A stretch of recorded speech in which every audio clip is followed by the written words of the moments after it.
very well. What a session it's been for India. 78 for no loss. Very well done to YASHASVI, Jaiswal, KL, Rahul. Which is why I tell my esteemed colleagues, let's not do any predictions, because this is what happens when sessions turn out the way that they do. Getting updates from this office or from Manchester? None. As we know, we got proof very early on in the day how updated our man here is about weather. No, about everything that moves around in this office. That no, this session ended. He's getting calls, so I just don't doubt his resources. No. But he may have gotten, or most of us would have gotten a session prediction wrong. But I must give credit to Siddharth. His weather prediction has been spot on. He said that learned it from you only. that rain is gone. Now you will get some cricket. There may be rain a little later in the day, but first session we get. And true to his point, we have gotten the first session. He's been a designated weatherman since the Asia Cup, I remember. Oh, don't remind 2023 Asia Cup. This was Rishabh called it the weather cup, I'm telling you. Oof. Yeah. I also used to do many weather reports from there. The most anticipated thing was not the match, it was the weather. In fact, you had continued for a long time, not just there, in Barbados as well. 3 days only weather reports. But I'll tell you, in one of those, I still remember, because I used to join live sometime. And in Tak months I joined a live, and it had gone to some crazy live watching numbers, because I had joined live from the ground only, and it was India-Pakistan match. Colombo. No, Kandy. Oh, Kandy. Yes, the first one. First one, yeah. And it kept raining, and people want to know whether it's happening, not happening, and I think by the side of the press box somewhere there, in the staircase you were there. Yes, insane amount of people came live watching. Because at that moment they wanted that information. When you were stuck because of the cyclone in Barbados, that reception fellow that you interacted with. I stayed in that hotel for like 10 days. They were not interested in cricket. They had no idea who we are. Obviously, they don't watch Sports Today or India Today or AajTak or whatever. So they had no idea. And so we there, covered the whole final, and obviously you would have done report. It just so happened that I did cover a few cyclone videos updates. And that did well. They watched Sports Today only for the cyclone updates. So he actually said, "Hey, I recognize you. You're doing the cyclone report." Because algorithm must have picked it. He would have been looking for cyclone report, Barbados cyclone, and there are not too many media houses, there out of. There must be one or two. So information is hard to come by. So he's the guy. This is the guy who's staying. Yes. We didn't know he's a journalist. So cyclone, I know, I remember. Yep. Weather is. It's fun. Yeah, it is. Yeah. But kudos to Siddharth for getting that prediction right. Okay, what have you made of the session? 78 for no loss. In terms of runs, at least we are close. I'd said 82, I remember. I'd said 80. 80. I'd gone with exactly 10 runs short. 68. So that's the closest. So at least we both are in the vicinity of the runs, but clearly not the wickets. Yeah, I mean, tremendous discipline and application by Jaiswal and Rahul. I mean, they were beaten on occasions. KL, I think, weathered one very good over from Jofra Archer in which he banged on that good length. That incoming delivery was really troubling him. Yes. The bouncer and everything they were trying. But again, I don't know whether it is the quality of the ball or whatever it is. Even when it was overhead, the swing wasn't that much as you would have seen pre-2019. Bounce also, you saw one edge from YASHASVI Jaiswal, it landed well in front of the slips. So either the pitch is very soft underneath and it's also dry. That's why that pace factor is in there. Even when it was cloudy, yes, apart from Archer getting swing from the wicket, hardly anything from the air. Hardly. So, tremendous application. Jaiswal, I remember, was beaten. Wokes was trying to set him up. But he's weathered it and he scored 30 of his 36 runs in boundaries. I mean, again, 24 fours, 1-6. The defining moment was when he uppercut Stokes for a 6, that third man region. So, Rahul though, we knew that he was the guy for these particular kind of situations. How good was he, Siddharth, according to you, in that over of Archer? I think he when the ball began, I remember a couple of balls did shape back in, and it was a very discomforting head. I remember one leapt up from a good length. It was like any batter could have gloved it. Yeah. But he got behind the line. He tapped it well. And it would have made a certain Sunil Manohar Gavaskar very proud of the way how he played that. Yeah. Was your heart in your mouth? Because going by the last wicket of India that had fallen in this series, we saw the ball almost die in front of the stumps, but ultimately just get some sort of energy and roll on and hit it today as well. There were two instances. Yes. It concerned KL Rahul. Yes. The ball was dabbed very well into the ground. But was the heart in the mouth? No, I think, that when I looked at it, Siraj was damn unlucky. Very, very unlucky because he couldn't have middled the ball any better in giving that forward defense. So then there was so much overspin, just came back and it hit it with a sufficient clunk. Otherwise, 9 out of 10 times the bail would not have fallen. And there was a little speck as well right in front where the ball leapt up. So that's why. But then kudos to them. I think KL Rahul, Yashasvi Jaiswal did the basics much better. Got beaten. I remember Jaiswal, he tried to be confident 3-4 times. He was beaten, but then it didn't let that affect his mental situation. That is why he batted with confidence as session grew on. After the first hour, barring that Archer spell, there was hardly anything in the wicket. I think Kars also struggled with his lengths. He didn't get. Do you think Stokes is blundered? I think after day one we'll know. The end of day one. See, this is exactly what was being said on the very first day of this test series, where it was sunny and everyone doubted if Stokes had made the right decision. Ultimately, everything came right for them. I doubt. I think everything aligned for a captain to have won the toss and have opted to bowl first. So I don't think it looks like a decision that's been a horror.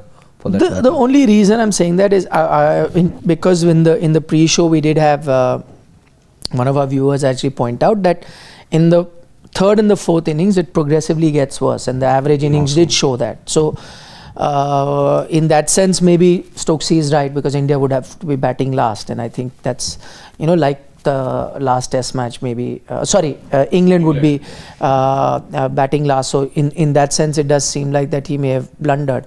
But then my mind also takes me to the fact that he made a similar decision, like he's saying, in Leeds, where it was sunny. Yeah, so do you think that the pitch gets better to bat on? Looking at the current because the average scores are not suggesting that. Yeah, but then you see the nature of wickets in England has changed dramatically. I mean, who would have thought 835 runs in Leeds would have been possible by India and by one team? Yeah, but there's another difference based on that. What I'm now seeing in terms of the report that's coming in, or at least what the commentators who did the pitch report and are saying, that is that unlike Leeds, which did look like a good batting track, here it's dry and there are visible cracks already, which haven't opened up, but they're visible cracks, which is telling me that unlike Leeds, which became good to bat on, this will progressively get worse. Yeah, so then what happens to England? My only thing, and then it goes back to how Edgbaston, then it's Edgbaston. But then what did Stokes do then? He blundered. That's my point. Is there going to be enough sun for the surface to break down over the course of the next 4-5 days? Is That's another a good point. concern that I have. Yeah. The cracks are very much there, which obviously if you apply your cricketing logic will tell you that these cracks are going to open. There's going to be fast bowlers bowling at most times. There's hardly a few spinners cumulatively for both the sides, and how much they'll bowl we don't know. You put together all of those things with there being rain in the build up to this match as well. You question how is it that these cracks open up when the sun. You need some overhead conditions as well for the surface to break down. It just doesn't get down to the bowlers or ball down to the bowlers running on the wicket for that matter. So which is where things I think are a bit tricky, because while we may have gotten our weather prediction right, but can we say for surety with a sense of surety that there won't be any sun over the next few days, and that sun won't be harsh enough for it to bake the pitch down, and then everything sort of comes together and the surface breaks down? No, so that's a fair point, that maybe Stokes has accounted for the fact that there is not going to be much sun, which means the pitch is not going to be baked, which means the cracks might not open up, so it may not really get life that bad. May not be very difficult in fourth innings. Yeah, that's what I'm saying. So it may not get that bad for the team that's batting in the fourth innings. That may be the case. But even then, I'm just saying, for wear and tear, test match happens, 2 days you're expecting sun to really come down. I think it's a massive gamble. I can't see this pitch get better to bat on as the test match progresses. You're going by the cracks. Yeah, I think what he gambled on is the fact that maybe some moisture now, because if it is already a dry surface, it gets worse. Take advantage of that, and he's not been able to do that. First session was the one. And now maybe he's sitting in the dressing room and thinking, with a softer Duke's ball, you don't know how it's going to shape up for the rest of the day. And see, it's then by that logic, it's looking exactly the first test match script to me. Exactly that. India scored a lot of runs in that. No, but there, and it's not the same, na? There you could chase that big total. Yeah. I'm not sure. India in the first session at Leeds had lost 2 wickets. Yes. Here you have not lost a single wicket. And I don't think they can chase a big total. But then you had Centurions also, no? See the average scores also that were given to us. Not really. I'm just saying it may be a little too soon for us to think that Stokes may have blundered. Yeah, that's what. Day one, assuming India are about 250 for 2, then is it a gamble? Then is it a blunder? That's what we'll have to look at. The number of wickets lost with the proportion of the runs scored will only determine whether Stokes has blundered or not. Because you look at, if this series was played according to sessions, India would be the clear winners.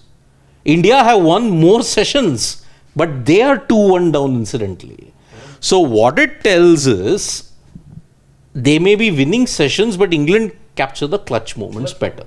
And looking at the first session, it's too early. But India laid a solid benchmark. But we have seen, if they cluster collapse, then you are in serious trouble. But do you really think India can have a cluster collapse? I think I must compliment the Indian team for the application that they've shown. I think I did expect that out of KL Rahul. He's shown it throughout the series that he's really the man in tough conditions, even though you've got a bit of overcast condition and the ball was swinging. Let's not. That's another matter. We'll discuss about what England did with the ball, but the ball was swinging, and I think KL has done what you expect out of him. But the one that I've been most impressed with is YASHASVI Jaiswal, simply because Jaiswal is a naturally aggressive batter, and this is the one thing that we've spoken about it earlier as well. One is that he's not really had great returns in swinging conditions so far in his limited test career, and two, does he have that bone in his body that he can be okay with not score? Because aggressive batters sometimes tend to be like, no, it's enough, I've spent time, I have to go for my shots. And there have been, I was watching, there have been certain situations in the match where it's been in his zone. It's that zone outside the off stump where he loves to cut, and go for a boundary or sometimes drive as well. He's not done it. He's refrained from doing it. I mean, so far so good. I don't want to get ahead of myself. But he's nailed the cut in this session. Yeah, but he had many more opportunities to go for it, but he was a bit careful. I think he's changed his mindset. Exactly the thing that I liked about him. See, what did we see from him in the second innings of the Lord's Test match? Tried to pull Jofra Archer, sky it, and got caught by cards right behind the stumps, which we said was exactly what he needs to curb. He needs to curb those T20 instincts, and the white ball and the red ball behave differently no matter how short they are pitched, and that made him look extremely ugly. But today we saw him curb that instinct, and that's what I liked about his innings. It was measured. To say that he didn't take any risk at all outside the off stump or didn't slash on a couple of occasions, I think I saw him slash. In fact, the last boundary of the session that he hit on the offside. Stokes, I mean, that one, third man. So yeah, but he wasn't fishing per se. He was sure of what he was doing. But otherwise, anything that was tempting to be hit, he didn't fall into that trap as he had done 10 days back, where he fell into the trap and he hit that short ball, ultimately top edged it. Today, in much more control and is not in a hurry. Otherwise, with aggressive players, just extending the point you'd made about aggressive players, what we see is that urge to just, get those quick runs. You look at the strike rates for both the batters, just around 48. In fact, pretty identical, the strike rate of the two batters, which is to tell you, despite the number of deliveries being different, I think more being faced by YASHASVI, more being faced by KL Rahul than YASHASVI, but ultimately 48.78 and 48.65. That just tells you both are ready to operate in the same gear, and KL Rahul knows exactly the gear that you need to operate in these conditions, and it's good that his fellow opener is taking a leaf out of his book. It's the top order has been the least of your worries. Number 3 has been. I mean, if you look at 5 out of 6 contributing is actually, if you look at their average, it's north of 40. They have been doing well out of barring number 3, like you said. But we have seen far too many good starts in this series to make an early judgment. I am saying the cluster collapse bit. You lost 13 wickets for 72 runs on a placid Leeds wicket. You lost that match. You lost 4 for 11 at Lord's. You couldn't take a lead. You lost the match. Imagine a lead of 20-30. That's why you're 2-1 down, which is why I'm saying with the soft ball, with the new ball, if you don't have a cluster collapse, and I think the one match that you won, you didn't collapse at all. But what is then telling you that there'll be a cluster collapse? They've new ball's done 26 overs. See, I know that, and this is something that we've pointed out, that the Duke's ball after 12-13 over is the time that it starts to get a bit dangerous. I was listening to Nasir Hussain also, that usually it's the lacquer that settles in and then you really start the ball to get moving, and so that's why you tend to have some decent starts in opening, but after the 12th-13th over mark you have it. But if you look at this, and then after 30 it gets, so it's that window of maybe 12 to 32, that 20 over window where you can do the maximum amount of damage, because we've seen, which is not be the case earlier with the Duke's ball, but this Duke's ball, because after 30, 40 overs, whatever, it gets tough. So I assume that it's 40 also. Let's just take it to the 40 till it gets a bit of soft, or 45 also. Then it's still about 20 odd overs to go. How much worse can it get for India? At best, a wicket or 2. I don't see India cluster collapsing. I think, and what this partnership also does is, because what was the build-up about this segment? Swinging conditions, overcast, the toughest place to bat on, so on and so forth. You've lost the toss. The opposition has also put you in, also adding to it that yes, it's going to be dangerous. All of that right now, the Indian dressing room would be feeling so much at ease because of the work that these two have done. And from here on, I don't know. Yes, and funny things have happened in cricket, but I don't see any disaster unfolding. You could have a period where you lose 2 quick wickets. Can happen. Then you have another partnership and 2 wickets, but nothing worse than India that. have asked for anything more than this? Dream. After having lost the toss. I'm saying 2 down also you would have been happy. You take away 20 runs from here as well, that also India would have taken. I'm saying 2 down also you would have been fine. I'm not kidding. See, because of... No, 2 down, 80 for 2, you would have been okay. You'd be like... But this is worth its weight because in you gold. still if you ask a team that's trailing in the series, has lost the toss again, playing in Manchester, exactly the conditions you spoke of. See, when you were talking of conditions and what was the most dreaded match in this whole series, it was Manchester. For the history of it, for the conditions, for the build-up, everything. Once we got that roster for this series, we knew Manchester is the match is going to be the match where the Indian team will be tested the most. And incidentally, you happen to be trailing as well by the time that this match came about. However, you lost the toss, you made 3 changes, in comes a debutant, in comes somebody who's only 1 test match old. All of that, the weight of that doesn't put India in good light at all. But 78 for no loss, you'll take it with both arms and legs and everything. I said I would have taken 78 for 2. Because that would have told me tough conditions, you've gone past it, you've put up a decent total, now the base is done, ball is kind of getting old, now we'll pile on some more runs, and I'm looking at 350. We're still on course for 350 plus, which would give me a lot of confidence here. But now the way India started, then we'll go back to the same average scores that were coming up. 390, 400, whatever it is. 500 also once, which had happened, India should again, early days, funnier things have happened, but at least they're well on their way. If it's a 100-run partnership to begin with, then you've really put the opposition on the back foot, and let's not forget that they'd be batting last. Any thoughts on England's bowling? Cars way too short. Didn't utilize the lens. He should have looked at Vokes, the way how he was channeling it outside the off stump. Occasionally overpitched, but I think the guy who they absolutely had the luck again in favour was Jofra Archer. Oh, Archer was good. Superb he was. That ball targeting Jaiswal. Yeah. And inadvertently he got one. Yeah, 4. Even KL Rahul, the one that leapt up from a good length, that was a superb delivery. So yeah, Archers looked the most threatening, but Cars has undone all the good work with being too short. Too short, too full. You know, I felt, they were either too full or they were short. They were short to begin with, that they tried extracting whatever swing was on offer. Cars was obviously one of those who was looking for that swing, and which is why we saw him over pitch to both KL, Rahul, YASHASVI. So with all four bowlers that we've seen, either too short or too full, nothing quite, in the middle, just the good length area which troubles the batters. Of course, you got that one over from Archer, 2 overs from him, and this was around the 5th over mark where Chris Stokes was also landing the ball in the right areas. But otherwise, I think average was either too full or too short. Nothing quite in the area of uncertainty. They're not exploiting the right line and the right length. The corridor of uncertainty hasn't been exploited that much, is what I felt by the baseline. I also felt, the other thing I felt was that other than Stokes, who was mixing it up very well. When I'm talking about mixing, getting a ball in, taking the ball out, getting the ball in, taking a ball out. The rest of them didn't do it at a consistent basis.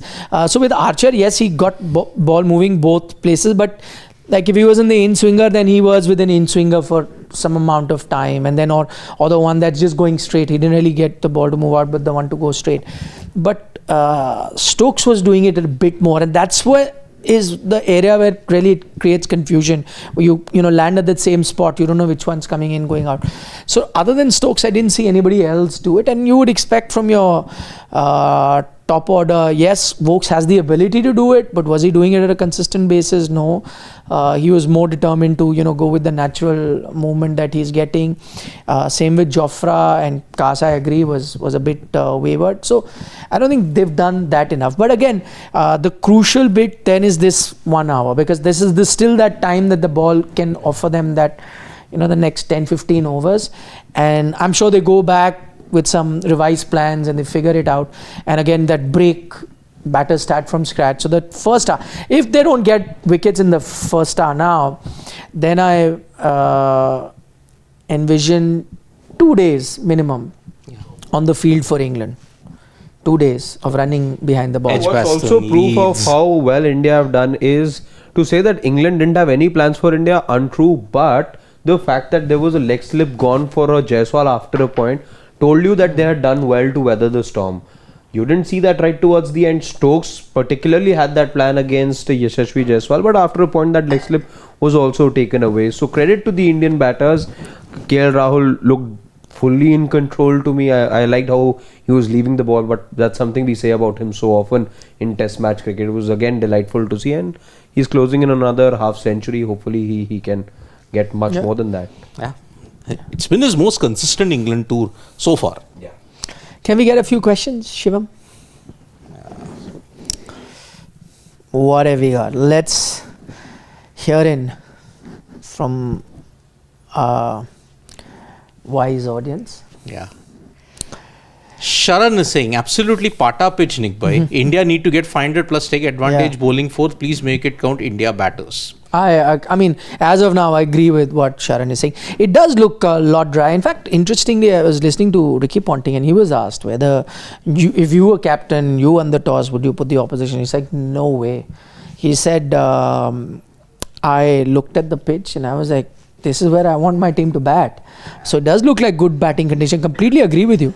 You'll have to, utilize the overhead condition. But by the way, it doesn't come as a massive surprise, because this is the other thing that we've been saying in Sports Day consistently, that Manchester is a good place to get runs at. It's also a place that offers turn for spinners. The only thing that makes Manchester tough is when it gets overcast. Then you'll get a bit of swing and batters get found out. So if you're not able to utilize that, as England haven't really been able to do that, and Indian batters have been quite well prepared, then you will struggle, and there are runs to be had. And that's what the average total was also saying for first innings for both teams. So let's see. But one thing that just again, crossed my mind when I was thinking in all of this. Now I'm just thinking of India's bowling. You've played swing bowlers. Maybe they turn out to be good and they do the trick for you. If it is indeed that dry, I mean, Kuldeep Yadav, man. I'm just saying this pitch would have been a pitch for him. Yeah, but I think then he only gets a chance at the Oval. That's the only place. I'm just saying, imagine like we're sitting in day 4 and day 5 and it's really England are batting last. I just don't understand. A wrist spinner normally supposed to take conditions out of the equation, right? Yeah. Any good wrist spinner. Yeah, correct. But imagine if he gets conditions as well. Because drier surface, because he's, I know he's increased his pace a bit, but still has that, he needs that grip, the ball to turn and can turn it a lot. He would be I don't know, I'm just when I was talking about the dry nature of the pitch and how it is, I was like, Kuldeep would be nice on this pitch. Yeah, but punter and that typical Aussie mentality, bat first, put pressure. That's how they would go by in any kind of condition. No, and England did that last test match, because again in Lords also it was being said won't be easy. The first session is going to be tough, but England said no problem, we'll go for it, and then they won the test match. To change their mindset here, I don't know. I think they got undone by the cloudy conditions. Maybe. Sharan, after baseball came in England circuit, I'm not a big fan of data of past history of any ground or pitch, because most pitches have been relayed. Last county championship matches here are dull draws. Yes, that's an underlining factor that in Manchester, some of the county games the last couple of seasons have been very, very dull. But that's the reason, Sharan, we did not really quote overall history. We were more specific about the last few matches, because when I was referring to a couple of games, I mentioned the Ashes match and the South Africa test match. So in the last few matches also, England won that South Africa test and then they drew against Australia. But that was only because of the weather. That's what I'm saying. Yeah. That is what makes Manchester interesting. So, but this match, see, your pitch is not going to be the major focus. It's going to be the weather. Because for the first time, you've got rain impacted days on at least a couple of days. At least day 2 is certain. You're going to have a long rain interruption. It's not good weather on day 2. Day 3, day 4, day 5 is all intermittent. So you are in for those frustrating periods of thing where, going off, we'll come back, going off, coming back. But day 2 is not looking good. So to push a result, you have to really have your plans for that as well. As Sharan said, now, if you're India, your hopes are up. You take it one step at a time. Don't get ahead of yourself. But ideally, 500 should be on your mind. Of Do course. that and then you are always ahead of the game. Yep, you are. Vihe, we can't get the full name from... Where? That's an interesting currency. Where is it from? I think we checked KES. Swedish. No. Swedish crown is not KES. Kenya. Wow, okay. Lovely. Yeah. Wow. From Kenya. Kenya is it's beautiful place. Kenyan shillings. Yeah. Beautiful place. One of the countries where Indians can go without getting a visa. Must have been there. Champions Trophy. Yeah. But I'm just saying in general. Vihe from Kenya is like... Do some Kenyan safaris. Yeah. Cars, in the words of Jeffrey Boycott, was rubbish. Completely agree. Completely. Yes. He was all over the place. Bowls to his left, bowls to his right. Indeed. Yeah. Parminder is telling us Kenya. Thank you, Parminder, for letting us know. Chili Paneer is saying Sai Sudarshan triple century, then dropped and he returns after. Taking a dig at Karun Nair, obviously. Poor guy. Speaking of him... By the way,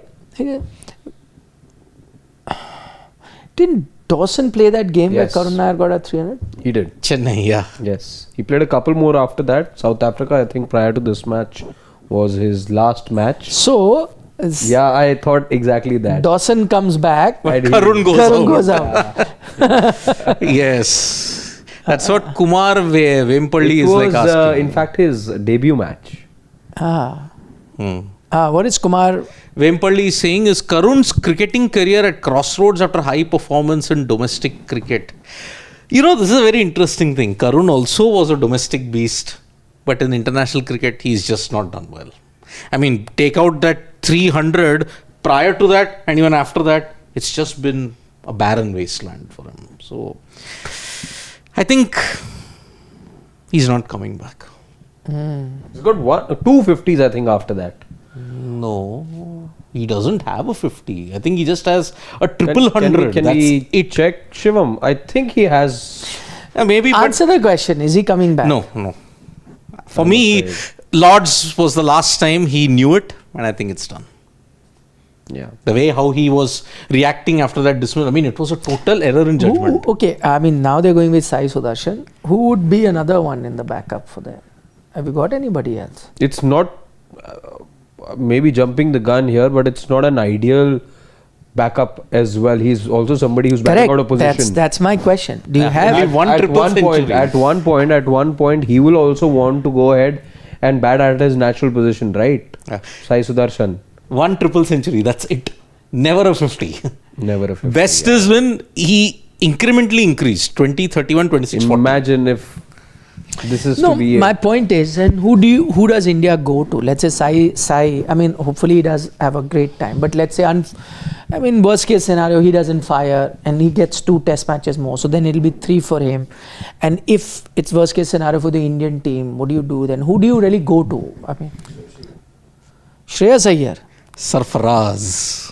I mean, Sarfaraz shouldn't have gone out, but looking at the way, I mean, clearly there's more to it than meets the eye. Clearly there is more to it than cricketing reason. And if there are more to it than cricketing reasons, then how does he come because back? he has been playing at 3 for Mumbai in the past. That's not an issue. Web of Suryavanshi. Opener. I'll tell you, Devdutt Padikkal they might go to. DDP, yeah. Because he's played at number 3. Yes, BGT he played at in the BGT. England series also. Oh no, England I think he didn't play at 3. DDP. Mohali, I don't think he played at 3. He played He one may match, have. Yeah, he played a Mohali test match Mohali against played, England. May have. But then Suryavanshi is an opener, my friend. Still miles away. Miles away. And Mr. Creator saying, Web of Suryavanshi can be the next Jaiswal. No. Too early. Yeah. Freaking awesome. Why you want to put Jalepe Namak? Abhimanyu Ishwaran. No. Yeah, we've not even mentioned him. Ideally, it should be him, right? You're talking If you want to about bat people out of position, you bat somebody who's been waiting. No, but he is not out of position in the lead-up games to this tour. He was batting middle order. I thought that maybe they were looking at him for the middle order. And 3 opener is the same, but they've not gone to him. They've gone back to Sai. I'm not saying there's anything wrong in it, but as has been the case in Abhimanyu Ishwaran's career, that somebody will be found to come, but he won't make it. Yeah. And Sarfaraz is out. So. At what position? I know. 3. 3. I remember he batted 3. Jurel batted 5 or 6. 5 or 6. 6. Yep. And 4. Achha, he was number 4. Okay. Yeah. But then if you want to fit it in Ishwaran, there is one guy. Baba Inderjeet, somebody suggested. Inderjeet. No, but DDP is ahead in the CSK ignored him. No, that is Aparjit. His twin. Twin. Correct. Indrajit played for KKR. Brothers, no, they are. Yeah. Dr. Redwood's Baba's twin sons. Actually, but he says, why not Jadeja? Why not KL? He's the ultimate team man. No, I mean, you know what, jokes apart. Seriously, number 3 is a very important position. And India would have to seriously start looking at someone. I think maybe we are overstating it. Maybe Sai Sudarshan just naturally takes to that position. Maybe Sai Sudarshan has a very good test match now and the test match after that, and then you say everything is fine with this world, no tension. But I'm saying worst case scenario, it doesn't go his way, and if the results don't go India's way, then what do you do? Because Abhimanyu Ishwaran you're not looking at. Do you go back to a Karun Nair and then give him another chance? Sarfaraz you have conveniently ignored for whatever reasons. DDP then only... Much of the talk these days is about number 4 being the legacy position, but we tend to forget how in world cricket number 3 has been. For 27 years you didn't have a number 3 problem. Thanks to a certain R.S. Dravid and Achyateshwar Pujara. Yeah. Those guys ensured you never had a number 3 problem. Even for Australia, where you before had that also, you had Lara as you well, had Vengsarkar before that. Before that, Gundappa Vishal. You had like big names at number 3. 4 decades. India number 3 has been a star-studded position. Yep. Even for Australia, you had a punter. Now with Labuschagne gone, see how disarrayed the Australian team is. Yeah. Smith, pivotal number 4. So he also tried batting at 3, na? Opener. Opener. He failed miserably in that. So, Priyanshu is saying, now people will realize importance of Anderson and Broad in these conditions. Yeah. Similarly, India will miss Ashwin at home. Manchester recently has been flat. 400 is the minimum. Anderson Broad, I think England would have been missing from day one of the first test only. They just realized.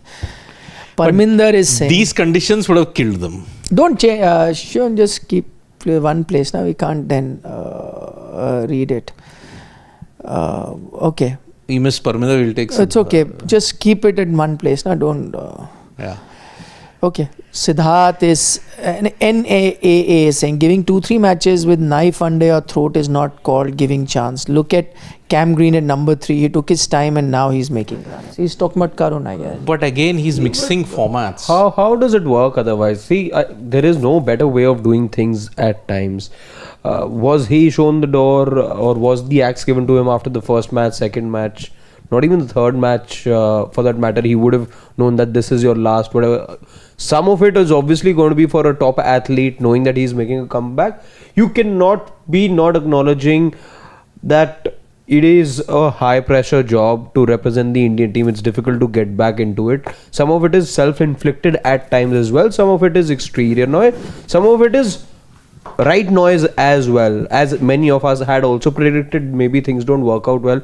But these are the vagaries of international cricket. What do we say? No, and that too wrong format here. Green is doing good at number 3 in T20 eyes. But not in test, no? Not in test. You look at his recent test record, it's been woeful. Karun tests and different country. England has been flat. And there, I was looking very interestingly, you don't have good number 3s at the moment. World cricket. You don't. You've got Ollie Pope over there. Yeah. You've got Cam Green. Karun Nair's not been working out well. That's what Ashish Chandelier is saying. Nikhil sir, do you think this is the phase for the most unsettled number 3 for many teams? Australia, South Africa, India, England. All over the globe. Yeah. Aniket Sharma has a suggestion. He said Rituraj should come in at number 3. He's a great cricketing brain. But he should be fit for that. One more time he's, I think, pulled out for personal reasons, no? Yeah. Yorkshire. He had a deal with Yorkshire. Yeah. He must be at least... multiple times that he's been pulled out, either injury last. He's been replaced by Imam, I think, right? I mean, look at this it. is now for India also. It's so many times he's gone on tours. He had a wrist injury. He had a finger injury. IPL. Wrist. CSK elbow. Imagine. Yeah. MS had to take over and do captaincy. Yeah. Exactly. Pujara, is still playing, but I guess the selectors are not going back. That way, Chili Paneer suggested that Virat Kohli can return there. But I don't think the selectors are even looking at that, of going back. Yep, Siddharth is saying, guys, Joe Root may surpass Dravid, Callis, Punter to be the second leading run getter in tests this match. He's right. He's only 120 runs away. Yeah, could happen. And from Ponting. From becoming the second highest run scorer in test cricket history. Only 120. Only 120 runs. So goes past Punter. He goes past Callis, Dravid, Callis and Punter. And 120 is all he needs. Yes. He's right now on 13,268. 69 or something. 13,269. 281. 281. No, 13,269 then. Oh. Because if he's passing Dravid, Punter. Would they are 288 and 89? Yeah. 13,288 is Dravid, 13,289 is Callis. Yeah. And Ponting is 13,378. So 120 means he's 13,258. And after that you cross what? The Mediterranean Sea or the Pacific Ocean to get to? No, that's then a big gap. Yeah, that's also. Is it like a Pacific Ocean sort of a gap or a Mediterranean Sea? No, Pacific. It's big. See, he is 2,509. Yeah. He's 2,544 runs away from Sachin Tendulkar. 15,921. Only man you'll find. That could take 3 years. 3 good years. Yeah. And whether Root will play for 3 good years, we don't know. See, because he's got 5 Ashes tests. So even if he has a good 400, 500 he doesn't have 100 in Australia. He doesn't have 100 in Australia. So, and the pitches in Australia are now different. They are like England of the early 2000s. So I don't know. But I think he can play for 2-3 years.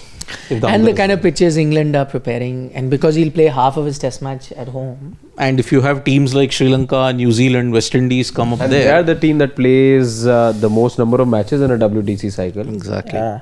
He will face his kryptonite on spin-friendly decks and all those things. I think he can. See? Jeffrey boycotts term. He just pulled it. They've opened up the field. I think they're going leg stump line now. They've got a deep mid wicket already. Yeah, Stokes. I think they'll go that leg stump or target like the leg before sort of a thing. That's what he's doing. So 1, 2, 3. Lovely. So KLR has batted, Ashish Chandilya has batted for more than 20 overs in 6 innings out of 7. If he gets out now, his average doesn't improve, but do these things go under the radar for critics?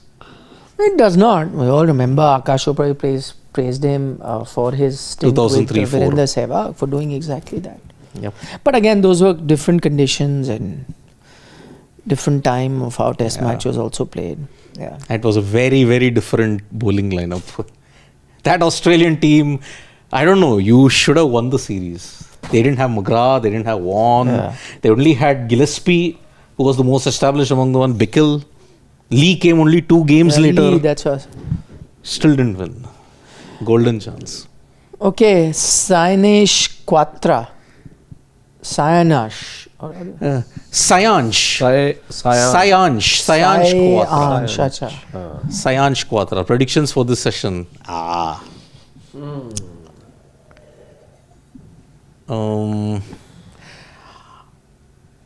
Another 80. Okay. 80 for 1 this time. Overall prediction, no? So 160. So 150. 158 for 1. 158 for 1. 158 for 1. Yeah. I'm going 169 for 1. 169, which is 89 for 1. I'm going 162 for 2. 162 for 2. Karthik K from the US. Cummins will destroy Root. Agree? 14 times he's got him out in that. I rate Callis, Ricky, Dravid higher than Root, even if he surpasses Sachin the peak anyways. Yeah, I mean, run should not be the only criteria to judge a player. I agree. Yep.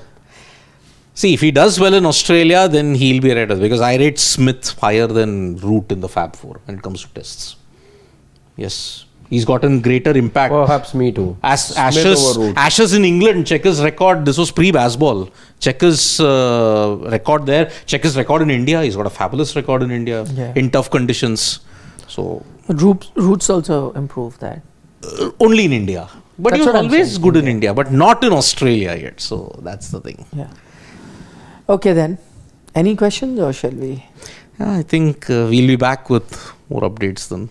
Okay, one question. Football Siddharth wants to know from Harshit. Harshit, go up. How big is United? We have to rely on your rejects now. Hope he turns out good for us. He's talking about Manchester United. saying, see how big you are. You have rejected him and Barcelona has taken. Yeah. That's the only way you can feel a bit happy about it. Player? Yeah, Rashford. Rashford, Rashford only. It's still not good business. I was ultimately just worried. I wasn't worried about how much. No, they've put a big enough clause for him. 30 million. Yeah. If to buy him. 30 million euros, not even pounds. None of that will come to fruit because they'll take him. He won't do well. I was they will not exercise that. I was just relieved with the fact that whatever 14 million was to be paid in salaries, that's been covered by Barcelona. United don't have to pay that because at the start there were discussions that United might have to cover a part of his salary as well. And looking at the books, he's one of the top earners for United, Marcus Rashford. So he's off the books that way. I'm sort of happy. And to truth be told, I'm okay with that. It's not great news, but I think you gave him enough chance and you wanted your him one to be huge prolific, which he wasn't. Who's your one huge marketable guy now in Manchester United with Rashford's departure? Yeah, now there is no marketable guy is your captain in Fernandes. There were so many stories around him, but I heard one Argentinian goalkeeper is coming to Manchester United. It's on hold, by the way. Oh, I read this morning. Emi Martinez's move to United has somewhat stalled. Oh. He's quite a character that ways, but of course, I don't know. You need those I want to know, characters. has this move made Gambhir, a Barcelona fan. Oh, yeah. Ardent fan now that we know. Everyone sort of knew about it. He's an ardent United fan. Yeah, but Head now coach. will GG. he switch? Because his favorite player, Messi, Ronaldo debate was Rashford. So will he now move? Of course he should. Why? I mean, favorite player goes anywhere and I will back that club. No, then. no. Club is first. Yeah. Yeah. Chalo, we'll be back hopefully for only the tea break, not prior to that, at 8:10. So, bye-bye. See you soon.